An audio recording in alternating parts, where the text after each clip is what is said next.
Yo, what up, man? It's your boy Ronald, and you are now chilling with Anna.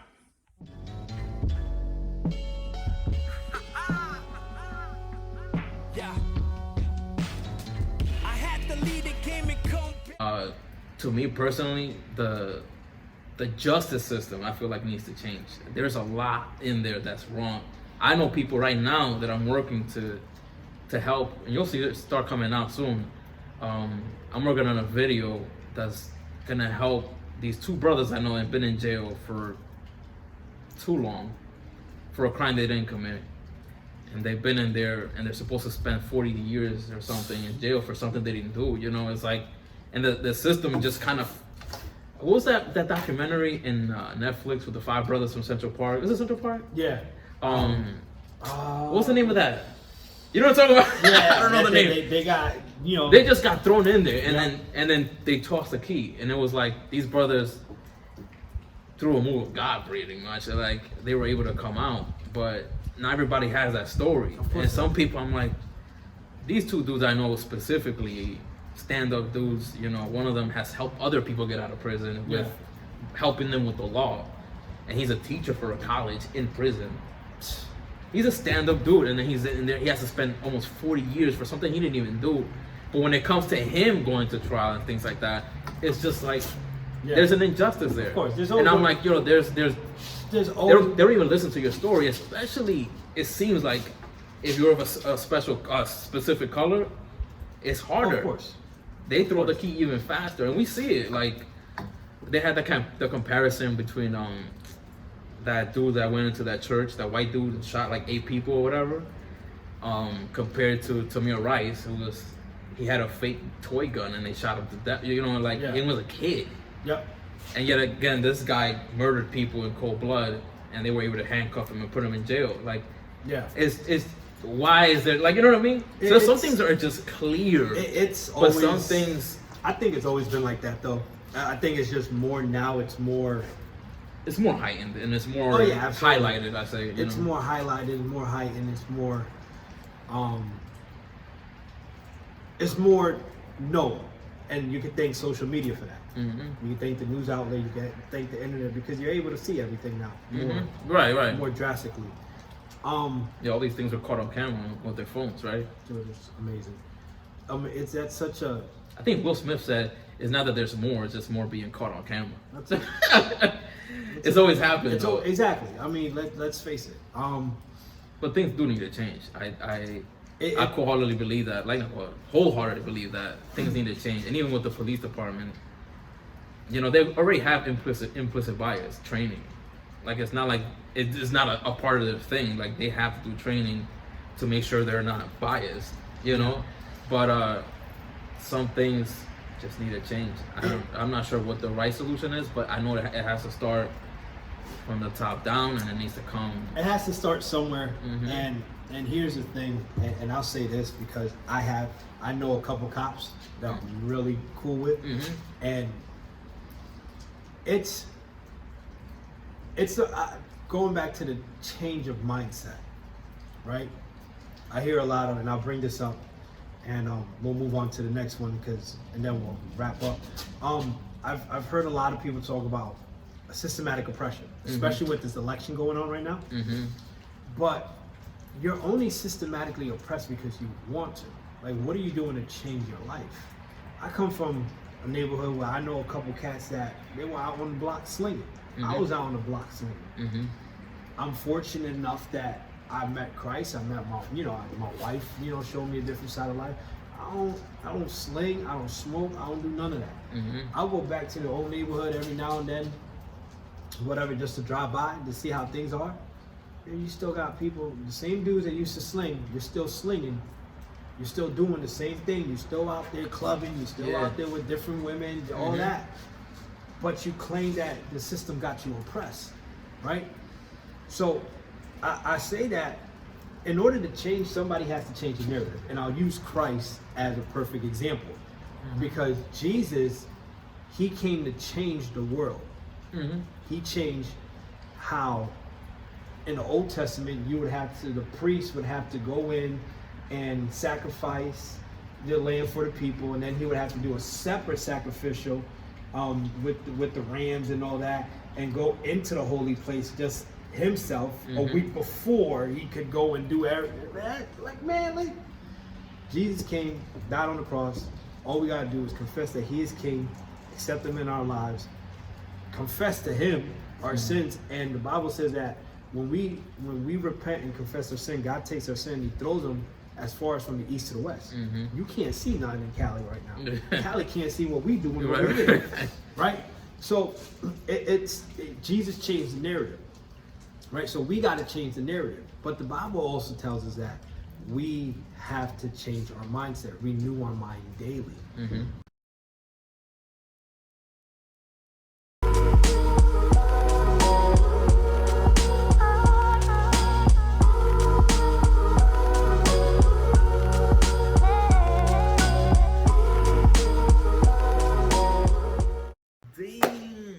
So apparently we had a little mic issue with the camera, so if you're seeing this, hopefully the other clip comes up. If not, the audio will be up, or we'll just put two pictures together or whatever. I'll let you listen to the audio. Back to what I was saying, I think that was just the enemy trying to get us. Back to what I was saying is, the Bible tells us that we got to renew our minds daily. Right, I think that in order to change something, we have to change the narrative. But I think as a church, as a body of believers, we're in a weakened state of mind that we're so divided that we can't get past a simple issue of a simple doctrine that it affects everything else. So how can we change the world if we can't get past a disagreement of what a scripture means or what Christ meant in the scripture? We can't get past that. So how can we if we can't get past a disagreement, how can we get past to change the narrative? You know what I'm saying? Like, you can't. Right. I mean, what is your thought on that?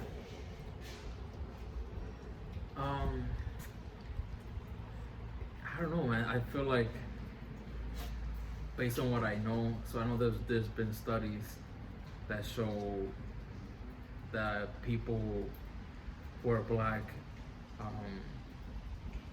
like you're saying, like some people that are black say I'm systematically oppressed, and then you have people who come from Jamaica enter the same stereotypes and things, and for some reason the Jamaicans tend to strive.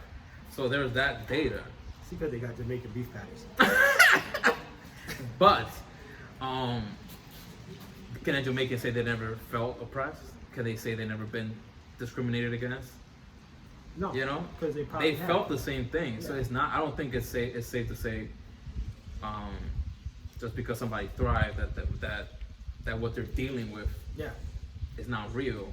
And then some people, everybody's different. Some people deal with it and take it differently, and some people have really felt like oppressed, you know. And like right now, I'm telling you, the dudes in jail, it's not that oppression because they not come out and be like, I wasted 20 years of my life in prison, you know, whatever it was.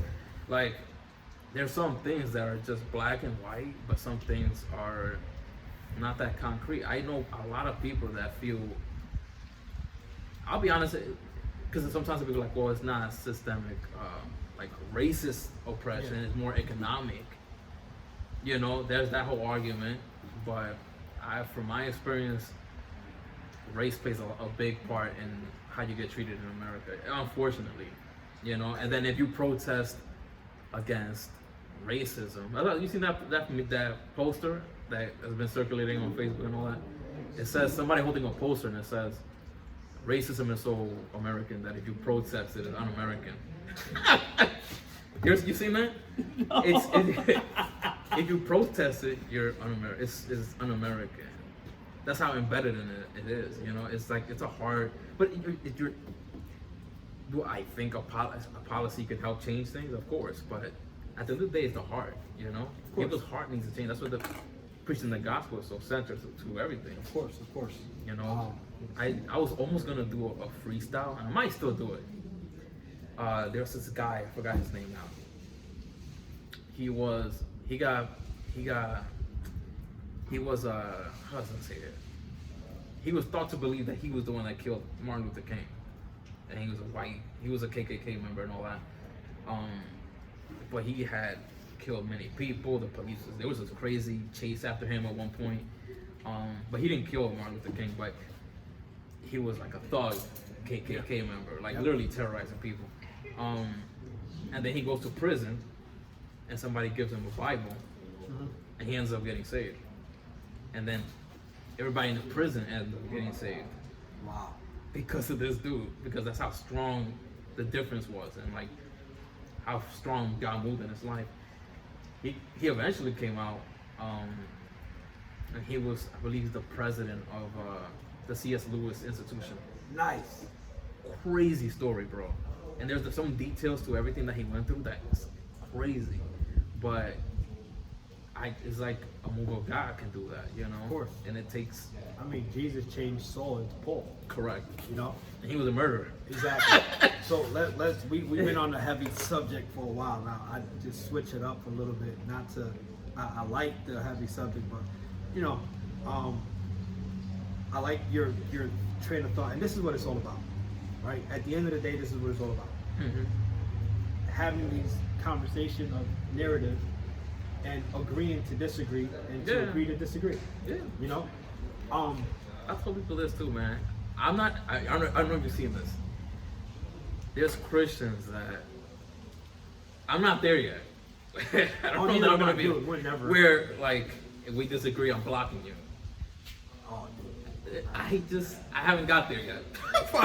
It's a thing now. I don't know if you've seen it. Dude, it's a thing. Like if you voted for Trump, or plan on voting for Trump, we out. We're not friends. We can't rock. You know. And that's what. And that's. I didn't want to get back to it. And that's where. That's what I'm talking about. There's so much division in the body that we can't move forward to change the narrative. Yeah. But you're right. I mean, if we can't agree, if the body can't agree, what's the point? It's going to be hard for the world to. Well, but then again, if we go biblically, this is the times where you're going to start seeing that. That too. So you gotta just do your part. One of my things is like I don't know, man. I can't see myself blocking somebody. Period. And that's when people. I'm like, I don't even know how we friends on Facebook. I've been to the point like, nah.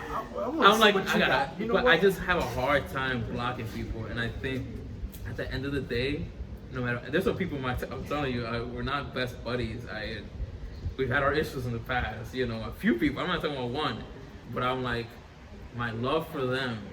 It's stronger than the little thing we dealt with, you know? Because I believe because at the end of the day, they'll look back and say, you know what, he's authentic. He's always kept it a buck, you know? And I think that's the biggest thing, especially as believers. No matter what, we gotta love everybody. For Jesus told us that, you know, when we preach his name, we will be persecuted because of him. He said, don't fret. They persecute you, they're going to persecute you. They're not persecuting because of you, they're going to persecute you because of my name. Yeah. You know, and we're commanded to love our brothers like we love ourselves. Yeah. You know, so when not blocking people, I think when you block Christian blockers, I think when you do that, you're taking away from the gospel and from being a light to somebody. Right. I mean, that's the way I see it. And you're taking away the light away from yourself as well. Yeah. They get caught up in influence. And there's some people that just, it's like, listen, if they sense if they can smell the racism, it's enough. Listen, I'll before we switch over, I'll say this because we've been at this for a minute. I will switch over after I say this. I seen a comment made by a Christian sister to a Christian brother that did not agree with Black Lives Matter, and she said, well, you know, you're wrong, whatever, because kids are bullying kids for not standing for the movement, right? That's a different topic for another day. And the brother was like, yo, like, if my daughter doesn't want to support, she doesn't have to. Right? We sympathize, but we don't have to march with you guys. the lady comment on social media, out of all things, you don't put something stupid like this in social media. The comment was, well, maybe your child needs to feel what we felt. Oh my God. We're Are you serious? We're believers. Man. I was like, wait, I what? feel this burn. Like, what? The kids, I feel the smoke. You don't catch the smoke. I don't know, man. Like how? And I then, just think at the end of the day, we gotta love each other. But then I'm not judging. But then you're in church the next Sunday. Yeah. Right? What? Yeah. I mean, I'm not gonna front like I've had issues with my white brothers and sisters that just gone silent on it, or like they're very not silent, but like they become like they're so vocal about certain things. And at one point it was like about immigrants and Hispanics and go back where you came from, that whole thing. And then want to see me on Sunday say, "Hey brother, God bless you." And I was like, "You really gonna act like you just blasted Hispanics and drag our name through the mud and then gonna act on Sunday morning like?" Well, you know, you're different. I mean, you're I want to different. love people, but it's like, don't make it this hard for me. You know, I'm like, yo, come on, man. Like, that is a hard thing to swallow. And there's some people that it's just when you consistently, you know, are I don't know, too much at it, or like you're so like against the black life. You're like so against this and so against that it's like, you know, how do we even? You can't even have a conversation now. Yeah. Like because it turns into something you're so huge. passionate about it, and it goes both ways. Yeah. Both ways. There's people on both sides that they won't listen. I'm like, but we got into the place where we can't listen. Like it's just people not can't listen, but it's like They don't it's want hard. to. They refuse to. At the You end get of the day, blocked. they refuse to. Yeah, you get blocked. You get blocked. I'm like, some people I just have, even if some people that I might not like that, I still feel like I could be a light to them and shine. And Of course. when I preach the gospel, it could reach them. You never know where somebody's at. That's why I haven't blocked people. But I understand it to some degree, but I just can't do it. Of course. You know, I just can't do it. So switching topics because it's getting chilly. And, Yeah, get them later. Get later. This is going to be very controversial. Okay. LeBron James. Uh-huh. What do you think about him winning championship with the Lakers? Listen, I wish him all the best. Congratulations. I don't see what the issue is there. Well, you know, somebody's won a championship. And, you know, it's a hectic year. It was hectic that they even played the season, you know, or finished it out. I think it was bought. What do you mean? I mean, you stacked your team. Like, I mean, you stacked your team. You got Rondo, you got this guy. Like, you got AD. Like, you stacked your team to win. You don't think he like? I'll be honest, yo. I've been working on so many things. I didn't even catch most of the finals. Me neither. I just saw the highlights. And I saw that he won. Everybody hopping on. But the I'll be honest, bandwagon. Listen, he's a great player. I'm not going to take that away from him. Mm-hmm. But every championship has been won with a stacked team.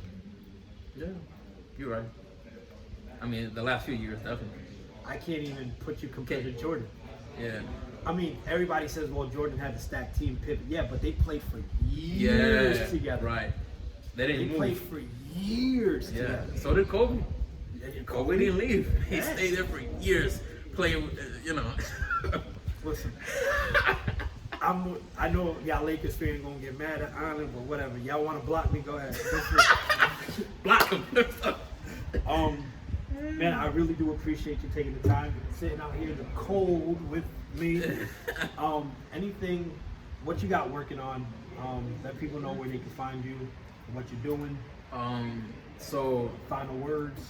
yeah, I mean, recently I've been working more on doing spoken word because, as you know, I was rapping, but I was very calculated in my lyrics, Yes, and I I know. value lyrics. Oh. And then how music changed, where now you can just be mumbling and it's okay. and like I went to download beats and everything is like tailored to that, and I'm like, I don't rap like this. So then it was like, but I still have these lyrics that I got. You know, you do really good spoken word too, by the way. Thank you.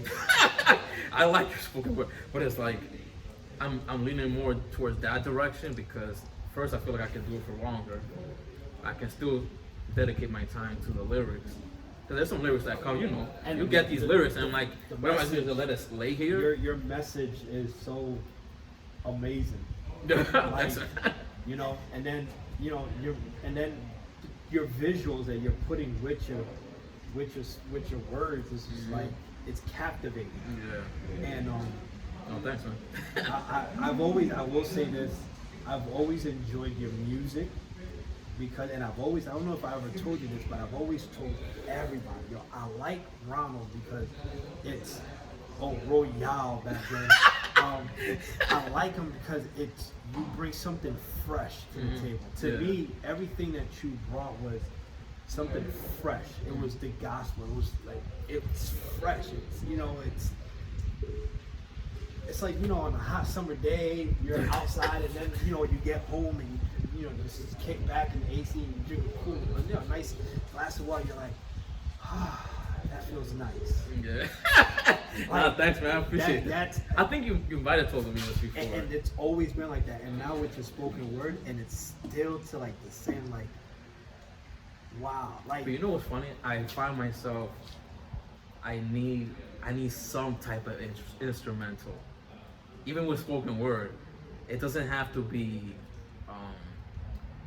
I don't know. Like I could do acapella, obviously, right? Most people do acapella spoken word, but I find myself like it's always the music also adds another layer to the emotion because it's about delivering a feeling, Of course, you gotta. So I'm trying to deliver how I'm feeling, and if the music's gonna help, it's gonna help. But it's like, yeah, man. So that's what kind of I dropped the Royale because I was like, I feel like it was more when I was rapping, whereas now I feel like I want to rock with just my name, and because that's always gonna be the same, So I was like, and I could do spoken word, but I was gonna say though, I did recently did a video for an old song of mine, Christian Pains. Yep, I saw that. And I'm working to put in that on iTunes, Spotify, all that stuff. But I only put that song because people were still asking me for it. And then I put it out on YouTube, right? And Christian Hip Hop picked it up. His This Is Hard, whatever. They put it up, and people in the comments are like, "Yo, where's the song on iTunes? I can't find it." And I was like, I got you. So I did it. So yeah, I did CD Baby. So it's like it's gonna be on everything. Go next time, because I used to do CD Baby. Now I'm on DistroKid. I never even heard of that. DistroKid. I used the other one, TuneCore. Yeah. I think I used TuneCore before too. DistroKid, because CD Baby can get expensive. Yeah. Yeah. It was pretty cheap though. I mean, it was only a song. I was looking, it wasn't an album or something. It was my first time with them. I didn't never DistroKid. It's no plug. We ain't getting paid for them. I know, right? Unless you want to. It's just that CD Baby neither. Shout out to CD Baby. But yeah, there's different platforms out there. We could talk about that off there. Yeah, so I mean, even with the spoken word, I'm looking maybe down the line to put an album of spoken word. That'd be dope. But right now, I'm working on another spoken word piece. Like I said, I'm working on a video. Not a video, it's more like I would say like a project to try to help those two brothers get out of jail, raising money to get them lawyers, you know what I mean? Because if they get a right lawyer, they can be out. Sometimes people sit in prison because they don't got the money to get out. Yeah. Like, what was it? Khalif Crowder? Or what was it, the kid's name? Went to Rikers, and he stayed in there for a year, and they put him in years. And they put him in solitary for, I think, 2 years, like something crazy. Because he didn't have the money to get out. Yeah. So these dudes, it's not even like they can't get out. It's like just a matter of having a good lawyer, which is cost money, Yeah. So they've been getting the public defenders and all that. So that's bottom of the barrel service. Now for that, you might as well just represent yourself. Yo, let me stay in prison for like 2 years. Let me stay in I know, right? I got you. I save my money, but so I'm working on a project. Not me. A few people are working to help get them lawyers to get them out. So I'll be putting some stuff out there for that. Cool. Can't wait to see it. Now, let everybody know where they can find your stuff. Instagram is what? Ronald.Rosario? Yeah. So Instagram, Ronald.Rosario. I just created a website. This is another thing. RonaldRosario.com. So you can find anything I'm doing on there. I literally just released, I think, last week. Yeah. So I'll be looking, and I was hesitant to even put it up because I feel like I have so much I want to put on there. But if I keep waiting to put stuff there, I'm never gonna release it. So let me just kick it off, and then I'll just start adding and adding and adding. Recently too, I just did a poem. I didn't do a poem, but my niece did a poem. I think it's called The 100th Black Sheep. Yeah, I saw. I didn't get a chance to listen to it, but I saw. Yeah. So bits and pieces of she's it. dealt with some racism, and she's in New Milford. She's like, the majority of people there are white, so it's just like. Trust me, I worked there. Exactly. So, and she's in high school. You know, high school is harder. So, she's faced some things, and her poem was powerful, man. It was definitely powerful. I commend her. She did a great job of writing it. I was impressed with her writing. I didn't even know she could write like that. So I was like, listen, we gotta put a video to this, you know. She didn't want to come in, and she didn't want to be in the video. Yeah, so I ended up, gathering different I things. I saw bits and pieces of it. So I ended up gathering things to help tell the story that she did in that poem. But I don't know, I'm an artistic guy like you. Nah, not me. I'm still learning. I'm looking at what you're saying. I'm like, dang, like how do I get to that level? Yeah, no, you think I'm at a level like that? Dang, like I gotta. I know, man. I have experience with videos. Although I will say that, and I feel like everything with video, with writing, I started it all around the same time. So eventually, like, it's all grown together. Absolutely. That's the way I feel like I've done it. Like with rapping, the stage presence and all that stuff. I've done all that together. I rap. I don't do concerts. I don't do performances. You will one day. Put it out. I'm retiring from the game. You're fine. I'm sticking to what I'm doing little by little. This is my forte. I like doing. You should drop more freestyle though. I will say that. We'll see. You make it look easy, man. We'll see. It's like I can't. We'll see. I have to really be in a zone to freestyle. It's just you got a talent for that. I can't. Appreciate that. The first time I met you, you were freestyling. I'm like, how does this do freestyling like Yo, this? it's crazy because I could freestyle my butt off, but I can't remember a verse To save of your my life. song to save my life. That's why I don't do performances. Yeah. The times that I've done performances, I've fumbled and like, oh, What did that? what's the next bar? That's why I always have it played in the background. Yeah. And Yeah, that was one of those things too. And when I first started rapping, it was like, I literally rapped with the beat. That's why I feel like even with spoken word, I need something yeah. to kind of guide me. I got used to doing that. I used to write without the beat, and I still write without the beat. I'm actually working on a spoken word. I started writing it this morning, but it's just I don't know. It's different. Like I like doing this. I like doing the interviews, the shows. I like educating. I like digging into the word. I like, this is where God wanted me to be at, and this is what it does, and Yeah. it's crazy because you know what I find crazy about this whole thing? I'm gonna be really upset that other video's not out there. Yo, it was like 30 something minutes. Yeah, I know. But you know what's amazing? Notice the different people that came into this spot while we've been I know, yeah. talking about Everything. And I guarantee. I'm surprised that they chime in. They're listening. Yeah. They're listening, and everything happens for a reason. Yeah. Well, my man, we're about to wrap this up. Any last words you want to tell everybody out there? Listen, cop that merch. Look at that shirt. That shirt is nice. I'm about to cop me one. That shirt is nice. I will say that. Thank you. Shout out to eyesonyouclothing.com. Yeah. Check them boys cop out. this merch, man. And support your boy. No, the links, I'm going to put the link on the video, Ronald.Rosario on IG, RonaldRosario.com. Check out his website. Check out the brother, man. He's very talented. Christian Pains on YouTube. Yeah. Go check out Christian Pains on YouTube by Ronald Rosario, No More Royale. But make sure y'all go check it out. Thank y'all for tuning in to the first ever show, Chillin with Onour. See, I almost forgot my own show. Forgot your name. Forgot my name. Forgot the Nah, tag. man, it's been cool. It's Brother, been nice I chilling. appreciate you, man. I really do, man. Yo, it's been years. I mean, and the beautiful thing about this is that we'll go years without talking, but It's always love. it's always love, and it's just a quick out of nowhere. Yo, what's good, bro? What are you doing? Mhm. You know, and that's how it's supposed to be. And I'm just really appreciative of you taking the time and sitting here and freezing your butt off for me and doing Nah, this. man, this is all love, man. Listen, it's been a blessing chilling with Onour. I appreciate that. Listen. Brother, thank you. And y'all, tune in because I got another special one coming real soon.